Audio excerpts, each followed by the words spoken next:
Kayak sampean tak suruh-suruh itu kan berat. Tapi Allah menyuruh dirinya, aujafa ala nafsih, kataba rabbukum ala nafsihir. Makanya saya kalau baca Quran tuh sering nangis. Cara boleh dibahasakan tuh sekesatria itu. Allah ngelola alam raya ini. Tuh Mbah Mun guru saya sering bilang, Islam tuh gak pernah trauma sama orang kayak jenengan. Traumanya tuh sama orang khusyuk, orang bener. Itu bikin trauma Islam itu. Itu Jalaluddin Rumi pas mau meninggal tuh santri-santrinya nangis. Terus kata beliau, kamu harusnya gak usah nangis, kamu harusnya seneng. Kamu punya guru yang sekarang mau ketemu sama yang sangat dicintai. Kamu itu santri bodoh betul. Gurunya mau ketemu yang dicintai kok kamu nangis. Ayo, tertawa semua. Tapi kalau kamu praktekkan, tuh di Bengkolang orang banyak kamu. Oh itu akhirnya santrinya seneng gurunya. Alhamdulillah guruku meh mati. Alhamdulillah. Assalamualaikum warahmatullahi wabarakatuh. Alhamdulillahirabbil alamin wassalatu wassalamu ala asyrofil mursalin sayyidina maulana Muhammadin wa ala alihi washabihi ajmain amma ba'du. Niki nderekaken tuh ngikuti yang diinginkan Abi Gores. Terima kasih Pak Nazar karena sudah jenengan bingung semua. Jadi kalau jenengan ingin Islam legal formal ya ikut Pak Nazar karena Menteri Agama itu yang ngatur Islam secara legal formal. Kalau ikut saya berarti ya ilegal. Saya tadi guyon sama Pak Gores, menantunya itu bangga karena mertuanya bisa maksa Gus Bak datang ke sini. Terus, begini ya, jadi neladani Rasulullah itu yang gampang-gampang saja. Nabi itu dalam keseharian itu biasa sekali, tapi hasilnya luar biasa. Kalau jenengan semua memang benar-benar biasa. Nah itu juga bagus karena nggak ingin nyaingi apa? Nabi. Itu Mbah Mun guru saya sering bilang, Islam tuh gak pernah trauma sama orang kayak jenengan. Traumanya itu sama orang khusyuk, orang bener. Itu bikin trauma Islam itu. Karena yang ngaku Nabi, yang aneh-aneh itu yang kayak Nabi mesti yang khusyuk-khusyuk. Yang kayak jenengan tuh mesti tidak bisa.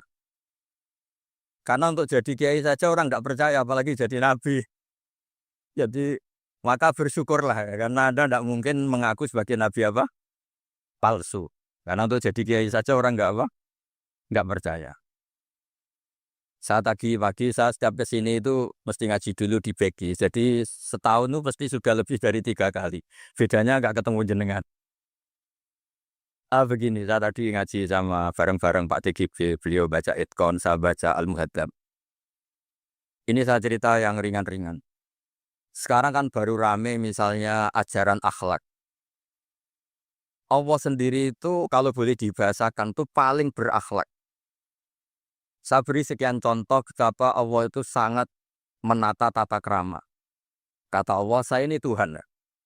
Inni haramtu zulma ala nafsi wa ja'altuhu bainakum muharraman. Kedoliman itu saya larang, bukan pada kalian saja. Saya sendiri melarang diri saya berlaku apa? Dolim. Terus Allah diceritakan oleh Rasulullah SAW. Kata Nabi, Innallaha hayyun karim. Allah itu pemalu. Jadi malu, ini ada Pak Lukman Hakim. Malu kalau ada orang menengahkan tangan, kemudian nggak diijabahi. Saya malu, orang itu sudah ngangkat tangannya, sudah gini kok tidak saya kasih. Terus contoh lagi, ketika Anda merasa aktor pemberi sedekah, aktor apa? Itu Allah istilahkan dirinya itu, Mangdalladzi yuqridu Allaha qardan hasana. Siapa yang mau menghutangi saya? Ini Allah zat pemilik langit bumi yang punya semuanya. Tapi istilahkan dirinya siapa yang mau menghutangi saya? Siapa yang mau menolong saya? Intan surwa yang surkum. Sehingga posisi adab ini yang dipakai di pesantren di semua tradisi kita. Saya kalau merasa di sebagai narasumber mungkin saya tidak mau ngisi karena itu jumawa. Tapi kalau merasa disuruh menantunya Pak Kures, Mas Fikri tadi, itu berakhlak sekali. Seorang Gus Bah disuruh sama Fikri Segaf. Oh itu berakhlak sekali itu. Yang nyuruh yang nggak berakhlak itu. Ya Pak Alwi siap itu. Keponakan antum itu yang nggak berakhlak itu.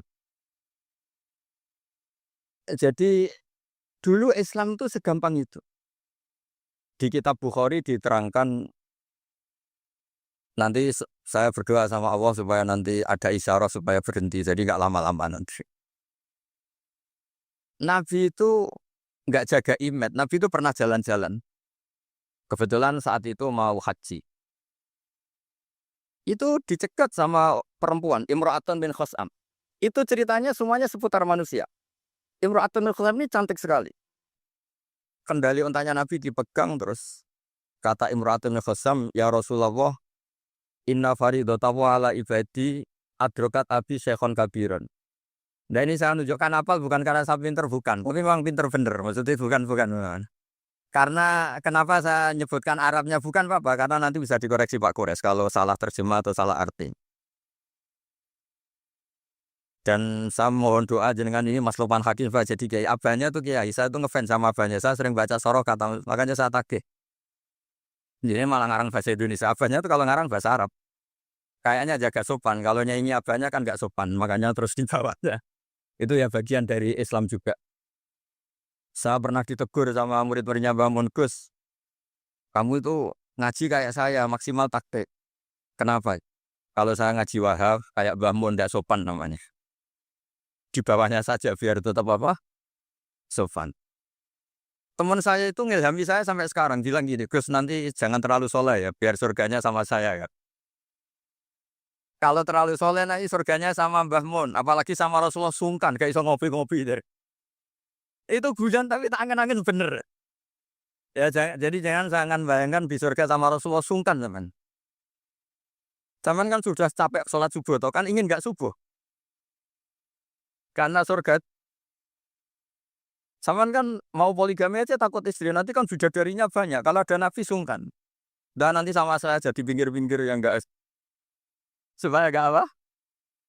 Tapi kalau amal pas-pasan, kuotanya nggak cukup, langsung neraka. Itu resiko.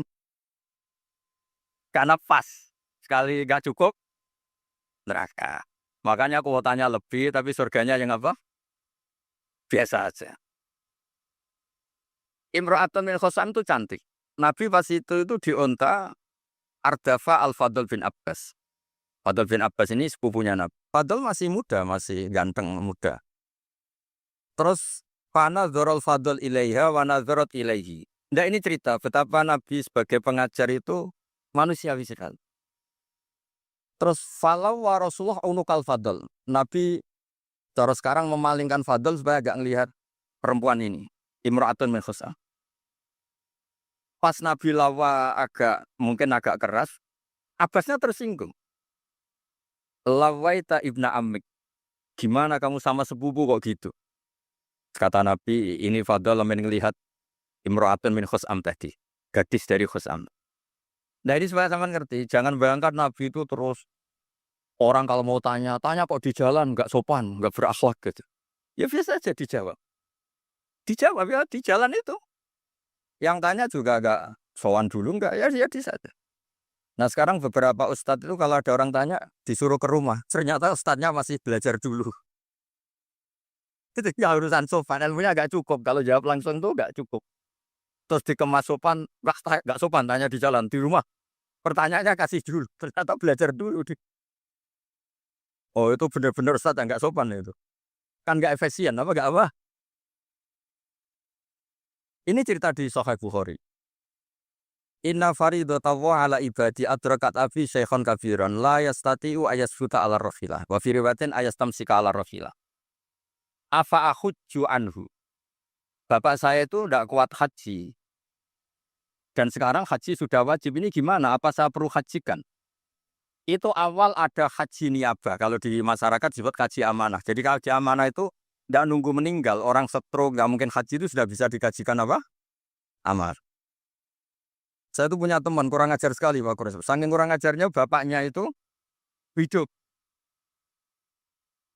Bapak kamu kajikan plus, mahal kok kaji plus, masih 400 juta. Nunggu meninggal saja kaji amanah 10 juta cukup. Wah kurang ajar betul. Sudah gitu masih bilang, malah infonya Gus, kalau orang Madura berani 4 juta katanya.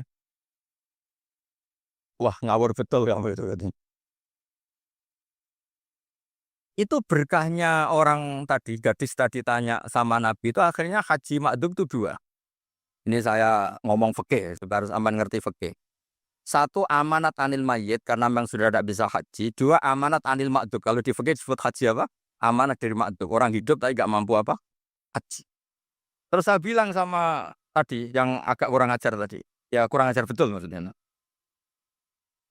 Sini. Bapak kamu biar memutuskan haji sekarang meskipun setruk masih bisa ngomong, masih Gus. Masih ingat hartanya masih Gus.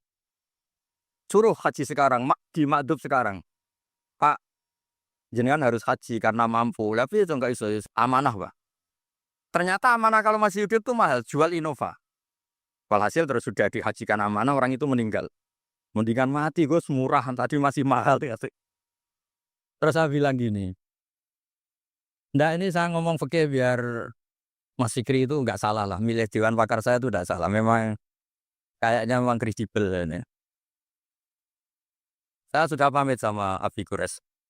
Itu di Sajaratul Ma'arif ada babu babu zikri manakiban nafsi, babu zikri rojuli manakiban nafsi.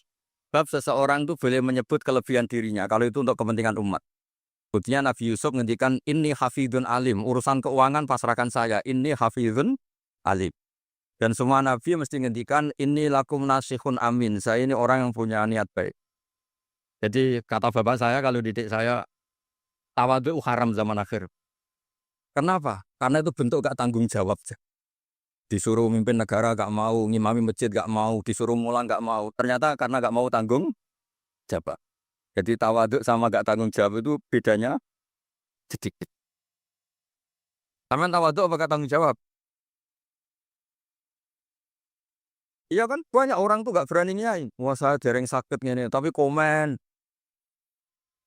Kacau itu. Saya teruskan. Sehingga dulu yang dialami Nabi itu ya biasa. Sampai di Bukhari dibabkan berkali-kali. Babul futya fitorik. Bab Nabi itu biasa ngasih fatwa di jalan. Ada lagi dibabkan babu hajil mar'ati anir rojuli. Biasanya di fikih itu kan pola ibadah lelaki sama perempuan kan beda. Tapi di bab haji niyabah, ini ada Buya Aksin Sakho. Itu perempuan boleh menghajikan bapaknya. Makanya diulang lagi babu hajil mar'ati anir rojuli. Bab perempuan menghajikan lelaki. Kayak apa luar biasanya Nabi? Jadi Nabi itu kesehariannya biasa. Makanya Anda tidak usah khawatir misalnya di pesantren atau di komunitas Jawa atau di komunitas orang Timur, orang Indonesia. Mendidik akhlak, takut itu terlalu apa, itu nggak usah khawatir. Allah sendiri itu yang paling sopan. Sampai bilang untuk dirinya sendiri, kataba rabbukum ala nafsihir rahmah. Kataba itu mengharuskan, Allah itu mengharuskan dirinya untuk berbuat kasih sayang. Coba orang diwajib-wajibkan itu kan berat. Kayak sampean tak suruh-suruh itu kan berat. Tapi Allah menyuruh dirinya, aujaba ala nafsih, kataba rabbukum ala nafsihir. Makanya saya kalau baca Quran tuh sering nangis. Cara boleh dibahasakan tuh sekesatria itu, Allah ngelola alam raya ini. Makanya dulu tuh banyak ulama itu pede. Saya tadi jagungan sama Pak Kures. Ulama dulu tuh pede. Kalau mau mati itu senengnya minta ampun, seneng sekali. Nggak kayak jenengan, hidup gak berani, mati ya gak berani itu, wah, itu kacau itu. Mati itu dulu, ini cerita orang dulu. Kenapa ada tarian Jalaluddin Ar-Rumi, tarian kematian, tapi gak usah ditiru, nanti dianggap aliran sesat.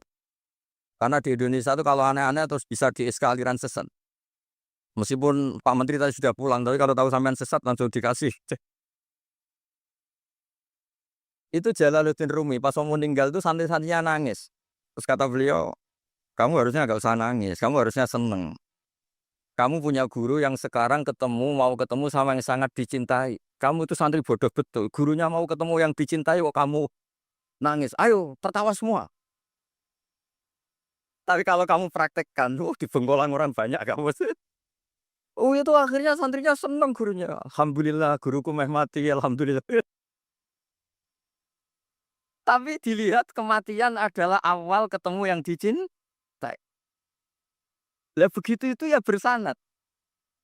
Ketika Bilal, Sayyidina Bilal itu mau meninggal, itu orang sekelilingnya nangis. Beliau ya marah, jangan nangis. Ghadan nalqal ahibba Muhammadan wa hisbah. Besok saya ini mau ketemu Rasulullah Muhammad. Kamu gak usah nangis. Ghadan nalqal ahibba Muhammadan wa hisbah. Tapi mereka mengajarkan kebenaran tuh rileks. Yang mengajarkan kebenaran itu, ini cerita sunnah Rasul yang mudah kita tiru. Sama nggak usah bayangkan jadi kiai sufi terus terkenal wali repot. Bisa kiamat kalau yang jadi wali sampean. Saya keberatan, betul keberatan. Mungkin Pak Kures nggak apa-apa. Orang sepuh itu biasanya legowo, Kak Bobo yang wali kue. Saya yang komplain. Nggak terima saya. Karena nggak lewat saya, kalau lewat saya lewat orang dalam. Dulu Nabi Ibrahim itu pernah ingin umur tua. Allah marzuqni umran tawilan. Ini cerita kalau Allah itu ngelola agama ini ya seni, nggak terlalu serius. Sama Allah itu nggak dijawab. Ada orang sepuh sowan ke Nabi Ibrahim dikasih anggur. Ketika dimakan dikunyah keluar lagi, ngalir lagi. Ketika dikunyah ngalir lagi keluar. Orangnya sepuh semua. Nabi Ibrahim langsung masuk kamar. Ya Allah, ini engkau nyindir saya. Kena nganti tua, ya senasib pemuniku.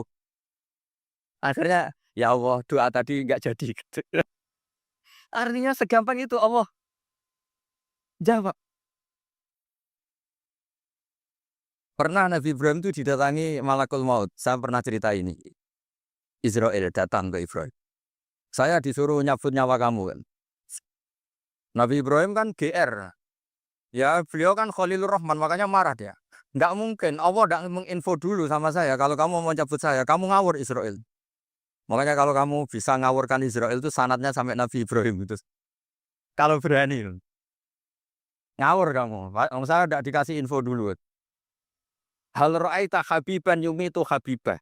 Masa ada kekasih bunuh yang dikasih ini nggak benar. Logika kamu nggak benar. Wah Israel kan nggak bisa debat ya. Nggak pernah kuliah, nggak pernah munakosah. Datang lagi, sowan ke Allah. Ya Allah, kata Nabi Ibrahim, kata Khaliluka, hal ra'aita habiban yumitu habibah. Masa kekasih bunuh yang dikasihin. Karena Ibrahim gelarnya kan Khalilur Rahman. Apa Khalilur Rahman? Terus sama Allah, kamu bilang gini Israel kan nggak bisa mikir. Makanya ada orang itu ngeluh itu, Gus bapak saya pas di sawah kok mati. Gue Israel itu biarin sampai rumah dulu, kenapa sih? Pas di sawah mati, di pematang sawah itu. Belum mati itu cerita ke saya, Gus Israel itu kasih tahu tuh, masa kan bisa bunuh di rumah kan bisa. Sembrono betul loh. Terus saya bilang, sebetulnya ada, teori itu ada, tapi harus jadi nabi dulu. Masalahnya sekarang nabi sudah apa? Ditutup. Sebenarnya bisa kata saya itu. Terus akhirnya Ibrahim ini Israel dikasih tahu sama Allah. Bilang ke Ibrahim, hal ra'aita habiban yakrahu ayyalqa habibah. Dibalik logikanya. Ya Mas Lukman ya, hal ra'aita habiban yakrahu ayyalqa habibah. Masa ada kekasih tidak siap ketemu yang dikasih. Katanya kamu tuh kekasih Allah, masa ketemu tidak berani kata. Oh, ketika langsung Nabi Ibrahim marhaban. Oh ya. Masalahnya Anda tidak kekasih Allah. Makanya jangan mati dulu. Nunggu di ACC jadi apa? Kekasih. Nanti baru mati. Jadi intinya beragama itu rileks. Ada diskusi, ada somasi, ada komplain. Enggak apa-apa. Yang penting ini karena merasa nyaman dengan Allah Subhanahu wa Ta'ala. Makanya Nabi itu paling senang sama orang-orang desa. Saya ini meskipun banyak baca kitab, tapi sudah memutuskan Islam saya itu gaya Arabi, kayak orang-orang kampung sing badawa itu enggak priayi lah. Karena yang masuk surga awalan itu yang orang-orang enggak priayi itu. Karena malaikat repot tuh kalau ngadepi orang-orang enggak priayi ini. Saya pernah ada guru ini, betul ini kisah nyata, ada guru mau dipidanakan gara-gara buka tes SD tuh Pak Kores, kan sudah disegel. Sama dia dibocorkan supaya santrinya lulus semua, SD-nya lulus semua. Kan dikomplain mau dipidanakan. Ya karena saya di daerah saya kan ketua suku lah termasuk itu. Walhasil musyawarah sudah soal Gus Bak dulu. Ternyata dalilnya tuh ngawur betul. Gus, gak apa-apa ya, buka gini gak apa-apa. Kenapa gak apa-apa? Ujian mungkar nakir dibuka kiai aja gak apa-apa, apalagi ini ujian. Ujian mungkar nakir kan sudah dibuka, amar buka. Waduh. Masa ujian SD gak boleh? Wah, kepala sekolahnya kan pusing. Jangan Gus, jangan diturutin, ini kacau, ini kacau. Ya saya bilang akhirnya, ya masalahnya kepala sekolah sama polisi itu udah mungkar nakir. Jadi ya beda. Gitu Gus ya. Ya tak kira sama Gus. Dari ujiannya mungkar nakir saja bisa dia apa? Dibuka sudah dibocorin. Masa ujian SD tidak boleh katanya. Makanya repot kena orang-orang kayak gitu tuh repot. Nah orang Arabi itu logikanya seperti itu. Tapi jangan ditiru ya. Tadi yang di Indonesia enggak boleh tetap kalau saat di penjara kamu. Sudah miskin di penjara repot nanti sudah repot nanti. Ya kalau kaya kan rodok agak bisa gimana gitu. Kalau miskin kan agak susah ya. Dek. Ya agak gimana ya agak gimana mana pokoknya kalau ya. Itu segampang itu. Ada orang Arabi tadi saya jagungan sama Gores. Tanya sama Allah. Rasul, ya Rasulullah man tawalla hisabi. Nanti yang ngurusi hisab saya itu siapa? Kata Nabi Allah. Allah binafsi, Allah sendiri yang menghisab bukan malaikat bukan saya. Iya jadang. Orang Arabi itu fawal lah, orang itu langsung ya sudah Nabi saya mau pulang sambil tertawa-tawa. Sama Nabi dipanggil, wah Arabi kenapa kamu tertawa-tawanya? Jawabnya lucu. Kenangan saya dengan Allah di dunia itu baik-baik saja. Maka nanti di akhirat juga baik-baik saja. Kalau sama malaikat saya tidak punya kenangan. Lalu itu Nabi komentar itu lucu. Fakuhal Arabi, kamu pinter yo gitu. Makanya kamu harus yakin kalau nanti ketemu Allah itu baik-baik. Buktinya kita di dunia tanpa prestasi ya baik-baik saja. Kita penuh problem Allah ya baik-baik saja. Kok enggak terus, makhluk tanpa ada gunanya keluar dari bumiku ya. Nah itu penting. Jadi Allah itu suka. Makanya ada hadis ana indadzoni abdibi. Saya ini terserah cara pandang. Ini yang terakhir meskipun belum disemprit Pak Kures. Itu sudah dapat izin. Di kitab Ihya, saya berkali-kali cerita ini. Kitab Ihya itu meskipun hadisnya banyak yang nyoal, tapi kitab itu kitab keramat. Makanya ada pensara Ihya namanya Sayyid Zabidi itu. Beliau sering ngendikan, hadal hadis min haisul matnu dhaif, lakinnahu masyhurun wa yu'adituhu fil makna al-ahadis as-sahihah. Jadi intinya itu hadis ini secara teks memang masalah, tapi secara makna dikuatkan oleh sekian riwayat-riwayat yang apa? Sahihah. Jadi yang dhaifnya itu hanya min haisul lafdu atau hadal lafdu bi ini masalah, tapi min haisul makna itu enggak masalah. Ada orang itu sudah di neraka 2, dipanggil sama Allah ke surga. Allah itu tanyanya unik. Ini di terakhir kitab Ihya di kitab Ar-Raja. Gimana rasanya di neraka? Karwan di neraka ditanya sama Allah. Wah, enggak enak Gusti. Kamu tanya, nah kamu gimana di neraka? Wah, enggak enak Gusti. Sudah diborgol, dibakar api, pokoknya enggak enak. Terus yang satu disuruh, ya sudah kembali lagi ke neraka.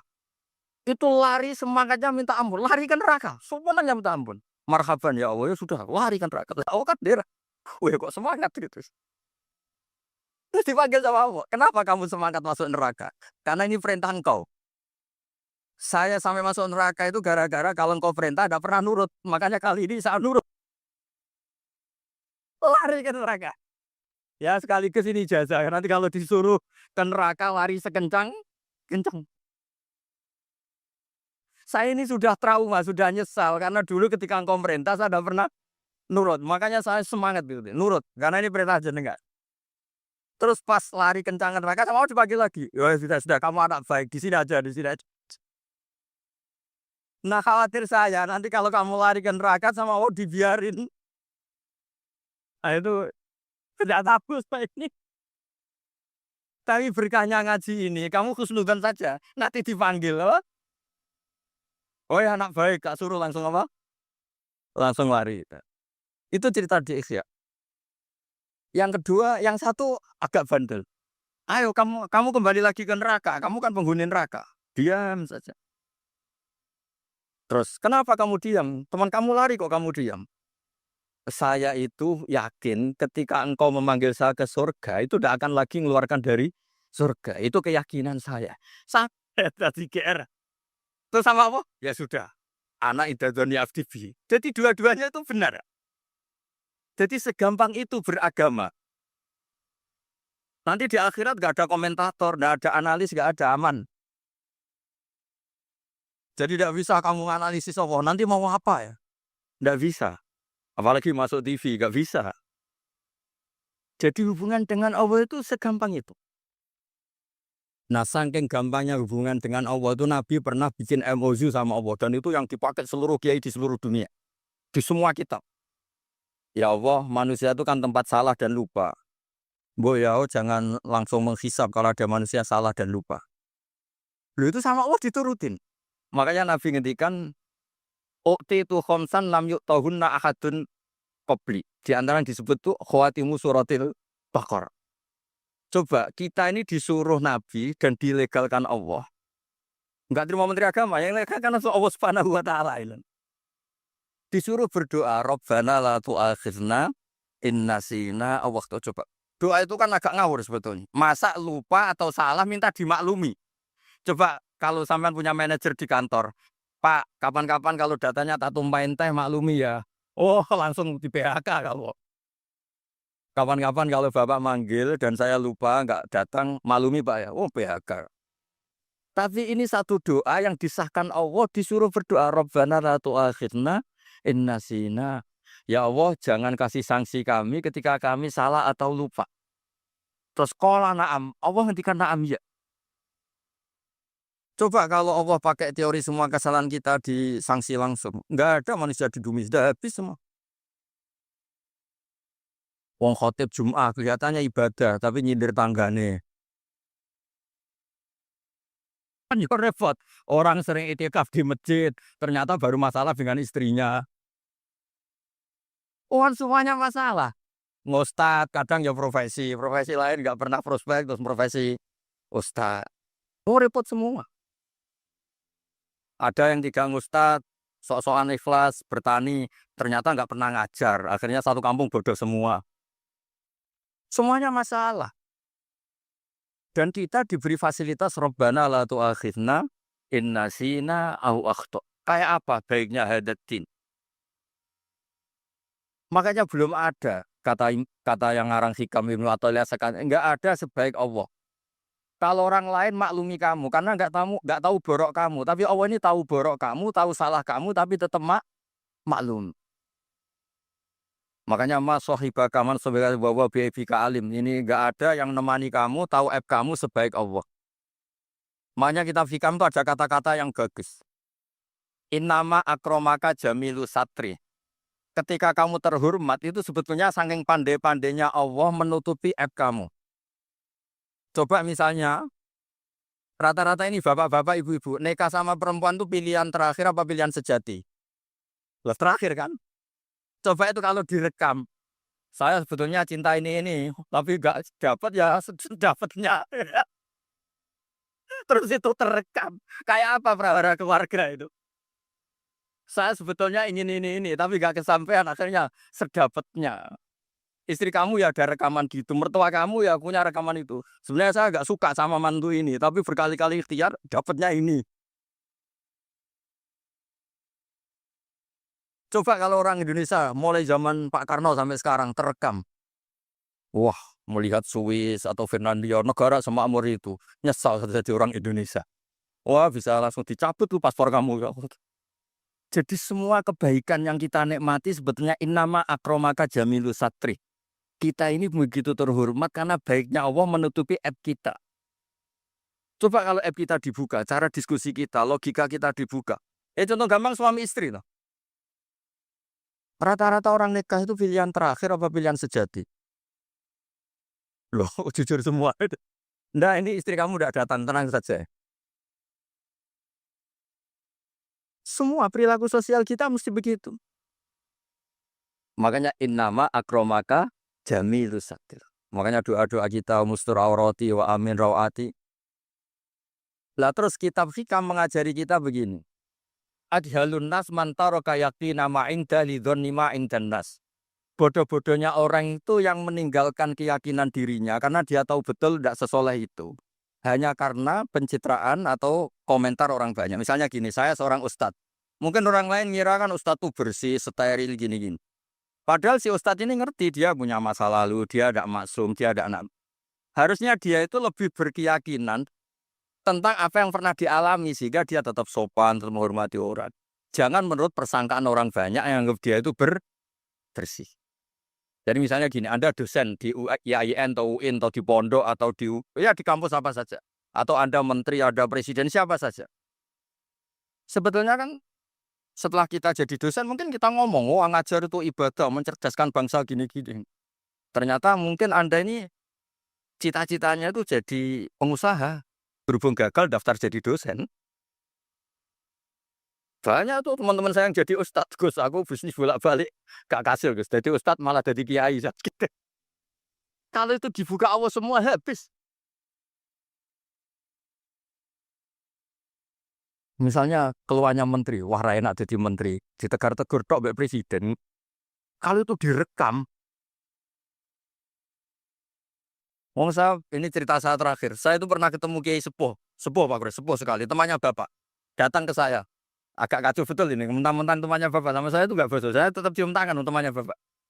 Pas rame-ramenya MUI ngaramkan rokok itu. Terus saya ini mau tanya jenengan. Kalau jenengan jawab haram tak lawan. Oh, waduh. Kalau jawab haram tak lawan katanya. Kalau jawab halal tak ikuti katanya. Yang saya senang dari cerita dua Kiai Sepuh ini begini. Saya ini Kiai Sepuh, Gus. Saya ini hiburan saya itu rokok. Rokok di pojok musola. Habis maghrib sampai jam 10. Kalau istri sudah tenang, nggak berontak baru pulang. Karena kalau belum ngantuk itu bawaannya ngomel kan. Ini yang cerita dua orang ini. Jadi hiburan saya itu rokok sama teman-teman musola. Jadi sekarang rokok diharamkan. Tolong kasih tahu MUI, Gus. Raro rasanya jadi kiai katanya. Kalau orang awam hiburan kan bisa lihat dangdut katanya. Bisa saweran. Saya ini kan kiai, Gus, gak pantas. Gitu. Hiburannya hanya rokok. Gitu aja kok diharamkan. Ya sudah bah, halal kata saya. Oh itu senengnya bukan main. Setelah itu kemana-mana bilang, kata Gus Pak halal. Waduh. Alasannya itu hiburannya katanya.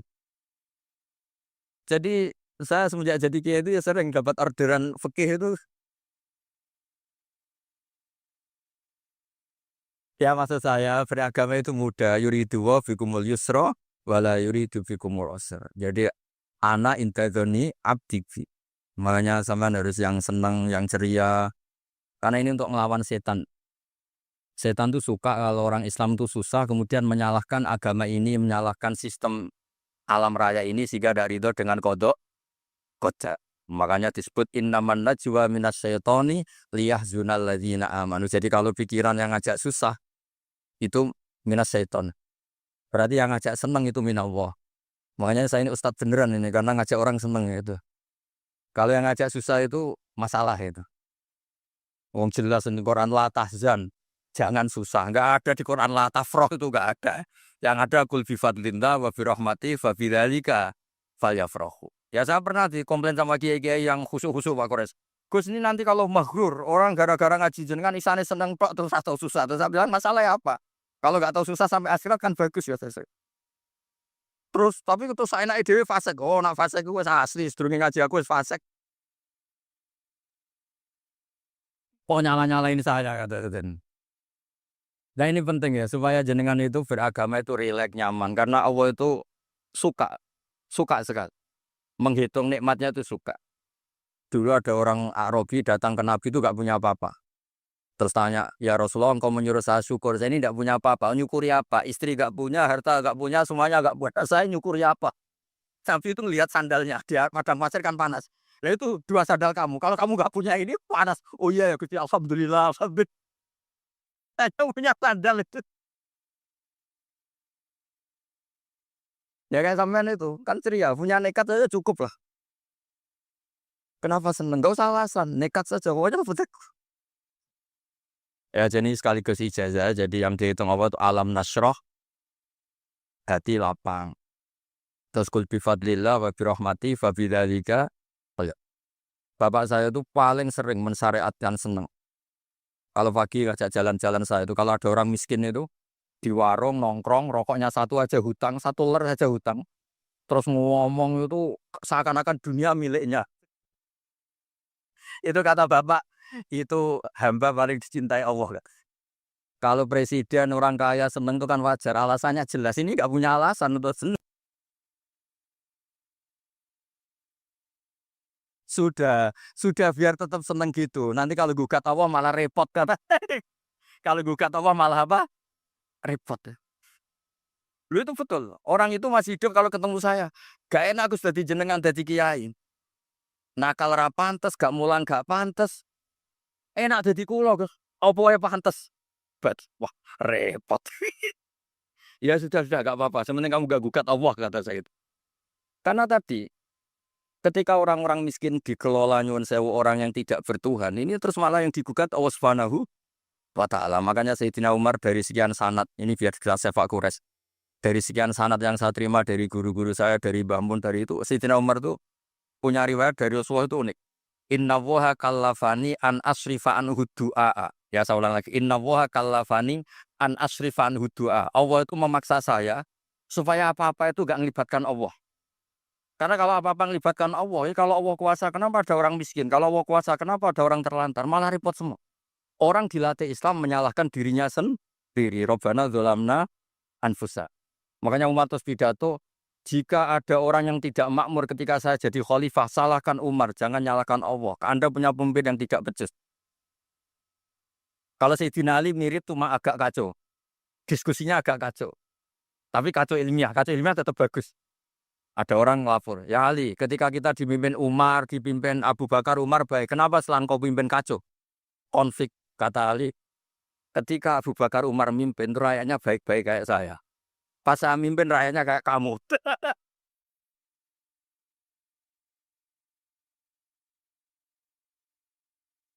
Makanya nanti kalau kamu nyalakan saya, zaman Mbah Mun gini, zaman Gus Pak gini, pas Mbah Mun ngiyai, santrinya kayak saya. Pas saya ngiyai, santrinya kayak kamu. Nggih, ngoten. Assalamualaikum warahmatullahi wabarakatuh.